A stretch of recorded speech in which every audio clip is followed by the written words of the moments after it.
The 20th century was just 5 months old on May 8, 1901, when 15 men met in downtown Saratoga Springs with the idea of starting a new business, a bank.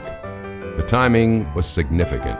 For much of the 19th century, Saratoga had depended on the boom and bust resort industry. Forward-thinking community leaders wanted to develop manufacturing and trade. The missing piece? A strong bank to support industrial development. The new bank formed during that first meeting received its charter on September 18, 1901. Since 8 of the directors had ties to the economy of the Adirondack Mountains, they named the new bank the Adirondack Trust Company.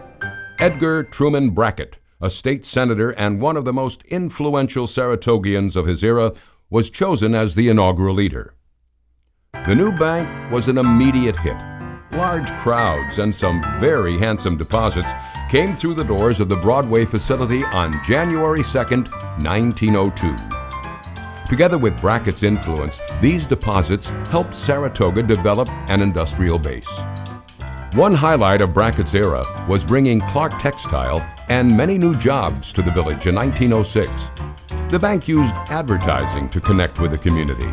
Many ads, educational, plain speaking, and sometimes humorous, were written by Brackett himself. The early years had some trying times along with the successes. In 1910, some of the non-resident directors conspired to sell the bank. It was a close call. Brackett prevailed and appointed 6 new directors who shared his vision for a community bank. By 1915, both the bank and the village had reached a new level of maturity. Saratoga had become a city, and the Adirondack Trust Company achieved the financial milestone of $3 million in deposits. The bank decided to recognize the great community support by constructing a new building.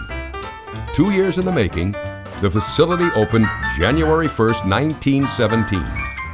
5,000 people turned out for the occasion.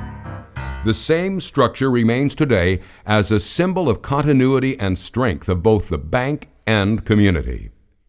1917 also marked America's entry into World War I. The global conflict had far-reaching effects on the world and also influenced the future of the Adirondack Trust Company. The bank overextended itself selling war bonds, which affected profits in the inflationary period after the war. Brackett turned to local businessman Charles Van Dusen for help.